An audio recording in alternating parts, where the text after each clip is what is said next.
אני מתכבדת להזמין את עמוס גלעד, ראש המכון למדיניות ואסטרטגיה, יושב ראש סדרת כנסי הרצליה באוניברסיטת רייכמן.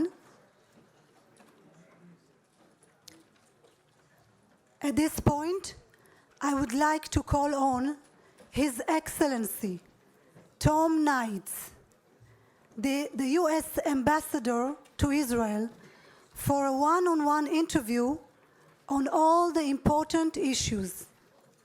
Please, Ambassador.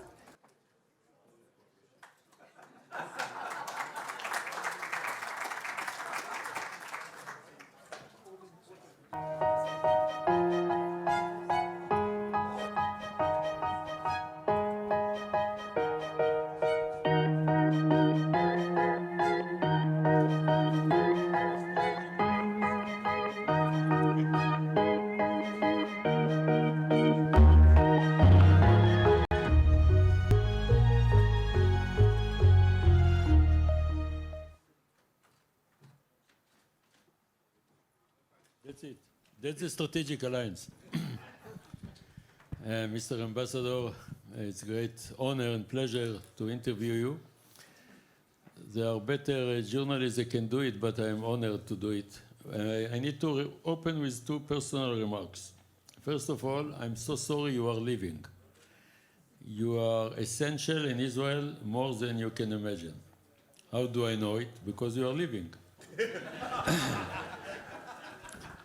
And that's, I need to praise you, it's blow. I mean, it's strategic, it has strategic impact on us. It's not flattering, I'm not flattering you, I mean it based on my acquaintance with you.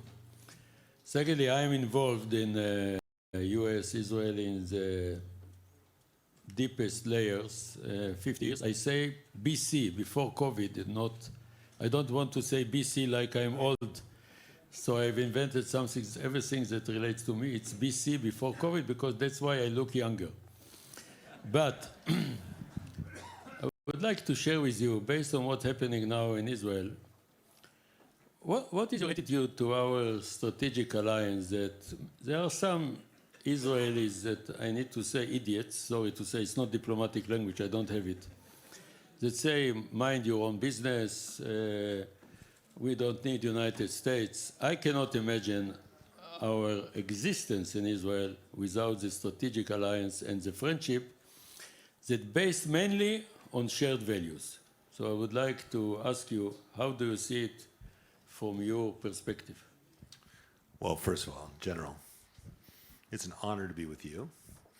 You're a hero, as you know, and someone of enormous leadership skills, and when you call and ask to see me, the answer is always yes. And the good news for me, I actually learned something from you, which is not the case with everyone who comes to see me. So I want to thank you for you and being a friend of America and the importance of the alliance. Joe Biden, when he gave me the job, he said only one thing. There's an unbreakable bond between the United States and Israel, and don't break it on your watch. So the good news, I only have 45 days left. I haven't yet to break it, and I have no intention of doing so. The reality of this alliance is very healthy. The reality of this is one of the big surprises, and I see my friend Dennis Ross, and he knows this better than most. The relationship with Israel and America it's in our kishkas. It's beyond just the military and the intelligence and the politicians. It's who we are as a country, who we are as America, the values that we share with Israel. This is the democracy in the Middle East. It is the shared values that keep us together. It's the sharing of what it's like to be a democracy. This is what this place is, and this is what America is, and this is what our relationship is. So I'm very positive on. Sometimes do friends argue? Sure, why not?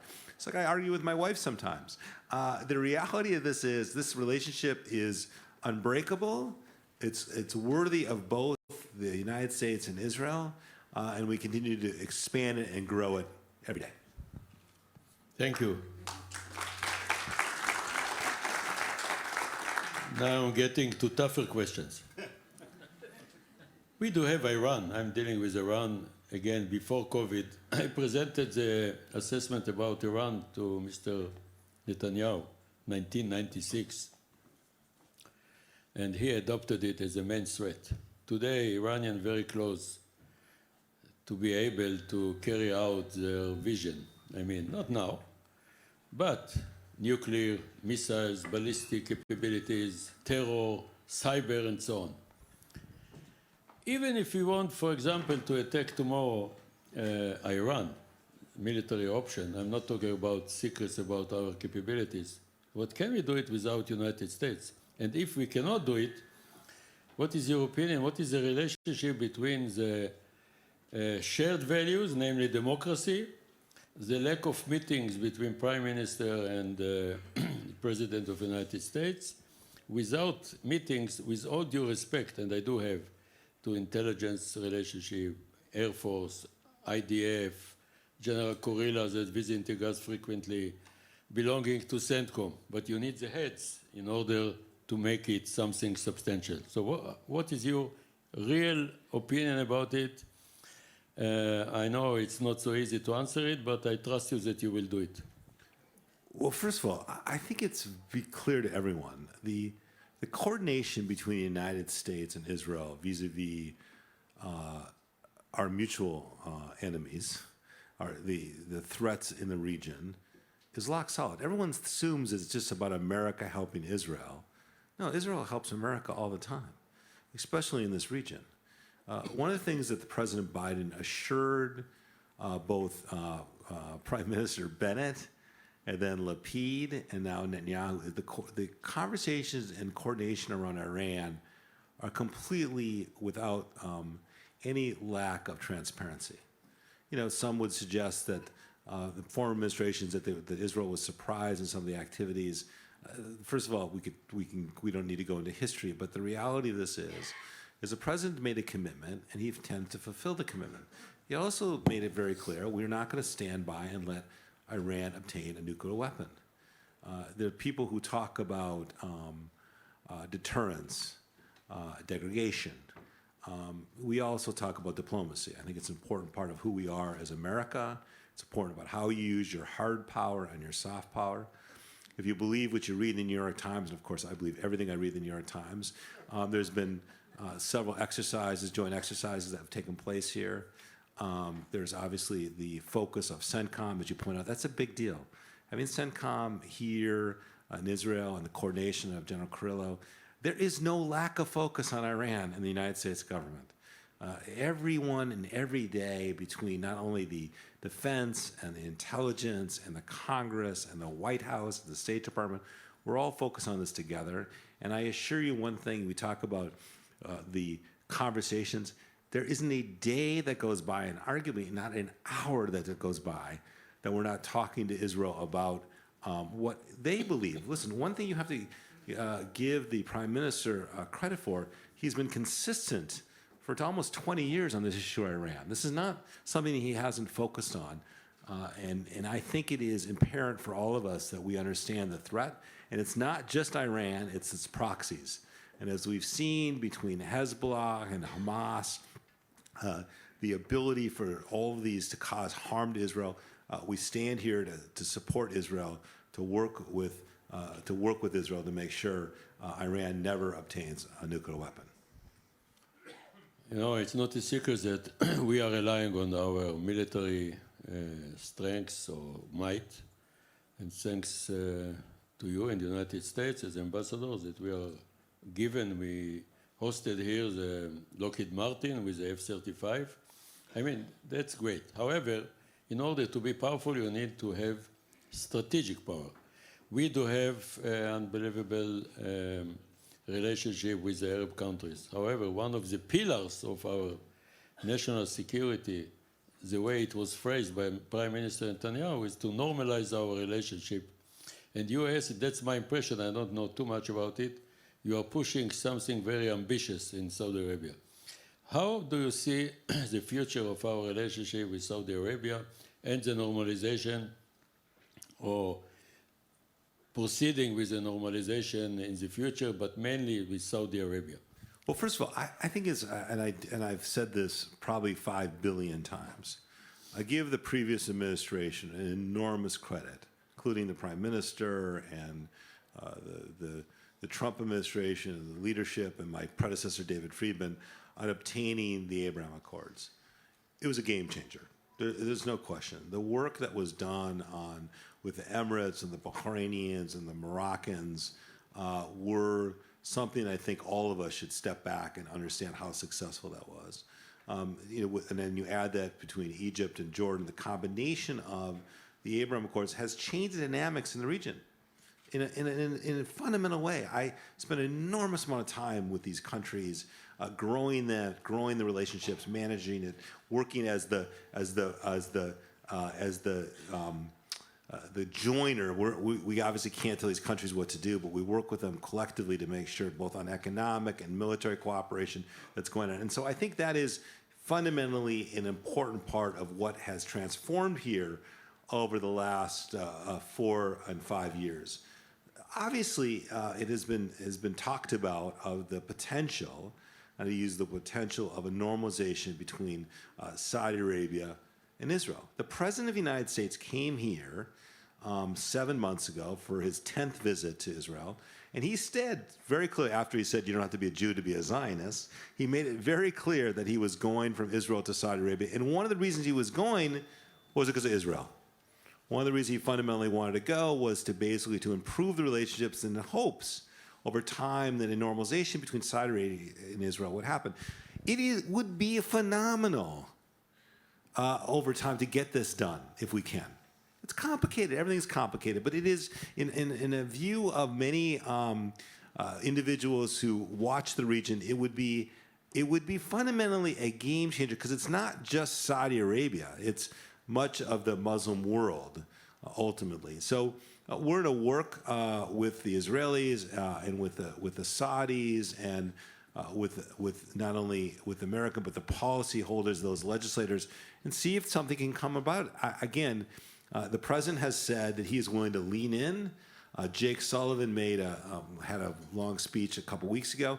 We care about this. This would fundamentally change the security of Israel and could be fundamentally important to what we think about as a threat to Iran. So is it worth putting time into it? Without question, are we committed to it, to pushing forward and trying to see if there's a way to do this? Of course. Obviously I can't predict the future, but it's certainly something that we would like to lean into over time.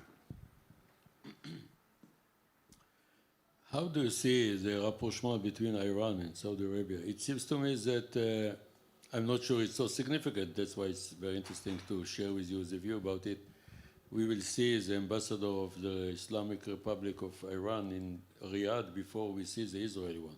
But maybe I'm wrong. Or it's not important. Yeah, I don't. There's been lots to be said about this. You all need to. Listen, there's a very intelligent group of people here. You understand what that was about. That was about fundamentally the Yemen war. It was about the Houthis and the attacks on Riyadh between their oil refiners, and they wanted to end that. The Yemen war has, in fact, gone into a ceasefire, which is important. We certainly support anything that creates calm. And by the way, so does Israel. Calm is good. Calm is good, and I don't believe today that it has any fundamental issues vis-a-vis the possibility of Saudi normalizing with Israel, given the fact of having a diplomatic relationships with Iran. So I think the Israelis feel fine about it. We certainly fine about it. Ultimately, the relationship between Saudi and Israel and Saudi and Saudi's relationship with the United States is something we have to work on to fundamentally make that change in hopes that we will be able to achieve something that could really be fundamentally differentiating for the region and something well worth working on. We do have, as usual, a unique and specific relationship with the Palestinians. What is your view about it? What we need to do? Because you are releasing announcements that I don't remember since a long time about some events. I'm sorry I'm embarrassing you, but I need to do it. I don't understand. No, okay. Listen here. I'm the American ambassador to Israel. I'm not the American ambassador to the West Bank and Gaza. However, as a guy who has, again, I say this has gone to almost every shiva call of an Israeli who has been killed by a Palestinian terrorist here. I have, and I'm not good at it. I mean, obviously, I've gone and I've cared, but if you've never never walked into a home of someone who's been killed by a terrorist, I think you've never really experienced something, and I have done that. But given that, and so I will never do anything that compromises the security of the state of Israel. But I fundamentally believe the United States and Israel, for their own security, need to help the Palestinian people. If you put the PA aside from it, I'm talking about the Palestinian people. The average Palestinian wants, just by and large, exactly what most of your kids or grandkids want. They want a job, they want opportunities, they want hope. And we try to do that. And listen, this is not glorious. I mean, Dennis will get the Nobel Peace Prize before I do. So I'm not interested. This is an idea of a two-state solution that will leave to other brilliant thinkers. As Joe Biden has said, we're practical. We want to do this practical thing. So the reason I spend so much time on things like opening the Allenby Bridge, getting 4G, working on hospitals, trying to do education, trying to do healthcare, I think it's fundamentally important to give the Palestinians who live in the West Bank and in Gaza a future, a belief of a future, because I think at the end of the day, it makes Israel safer. Okay? Again, I will do nothing that compromises the security of the state of Israel, but you can do both. You can actually be helpful, try to break the cycle at the same time. So that's what I try to do. It's something I care about. I think it is certainly not without some anxiety here in Israel vis-a-vis what could happen if the collapse of the Palestinian Authority, which I don't think anyone wants to have happen. So given all the concerns and anxiety, I work every day to try to make sure we do things to make Israel stronger and more secure, at the same time trying to help the future.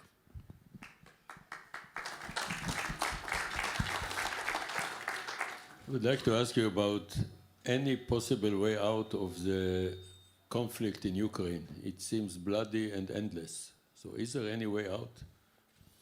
Oh, I don't know. Yeah, listen, again, it's not a promotion for Joe Biden, our presidency, but I would suggest that, there's always a rap certainly in the Middle East, is that, where are you? Why isn't the United States asserting their authority? Why aren't you involved? Why are you on the sidelines? I mean, I constantly hear the rap. I mean, I think the reality, the leadership role that the president played and America legislators played, both Democrats and Republicans, it's not a partisan issue, about rallying NATO together to stop the Russian aggression in Ukraine has been really one of the most remarkable developments I think we've seen in the last 20 years. I mean, we with our leadership and with the leadership of Europe, they not only have changed how they think about their defense, about the money that they spend, how they organize, and from unbelievable amounts of sacrifices.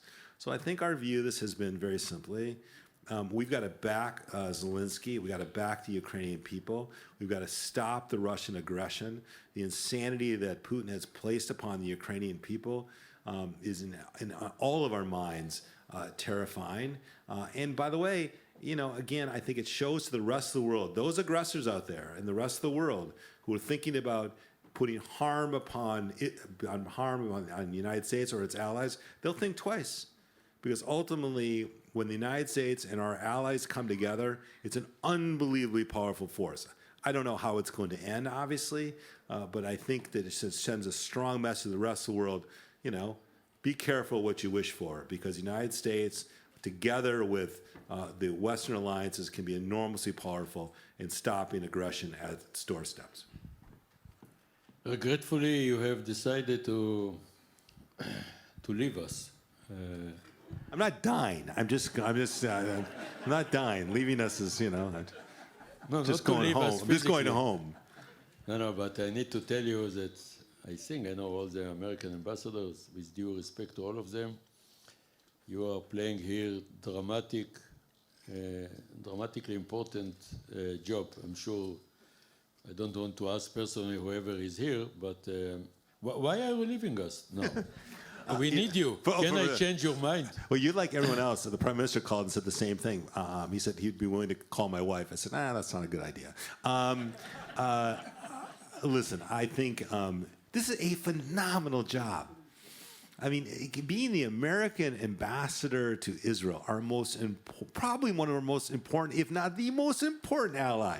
Now, the housing's terrible now, but that's a whole other issue.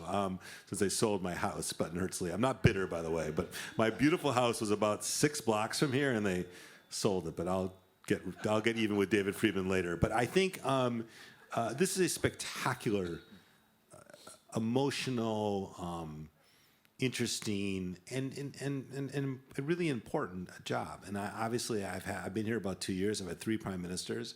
My wife did not come. She has her own profession, and I'm grateful for her letting me come, because quite frankly, it's been a burden on her. I've got 2 kids, and I want to be there. And so the role here, you also want to leave with people who still like you. And in this place, that's not easy. I mean, I could screw it up today. I mean, I may have already screwed it up, but this is a tough place to be ambassador. This is not for the faint of heart, because I think one of the things I learned when I took this job is people really care about this place. I mean, the lovers, the haters, the politicians, anyone who's given $4 to the UJA. I mean, everyone.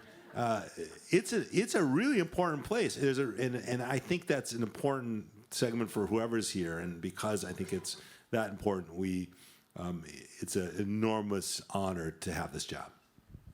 Before you leave, and I failed to convince you to stay, I apologize to the nation of Israel. So do you have any recommendations to Israel from here and after you get back to US? Well, one thing I've said, and I think it's really important. There's been lots of conversation about judicial reform and all that, and someone said, "Well, democracy is on the verge here of collapse." I said, "What are you talking about? Forget what side of the issue you're on the judicial reform. Think about this for a minute. Every weekend for 20 weeks." Between 150,000 and 250,000 Israelis have gone to the streets, okay? Some for, most, again, some for, but the 250. And guess what's happened? Virtually no one's been arrested. There's been no damage of property. God knows no one's been killed. That's a democracy. And some would say it's actually working, right? Really working. In how people talk about and think about and spend time on it. We, by the way, that would be the equivalent of 6 or 7 million Americans every Saturday showing up. We've never had that happen. Look what happened in Paris. They just want to raise the retirement age by a couple years, okay? I think it is a remarkable testament to this place. And when people give the anxiety and hand-wringing, listen, Israel is going through a complicated period, no question about it. But make no mistake, this is a thriving democracy with people who care deeply about the future of the country, and that's something all of us should be very, very proud of.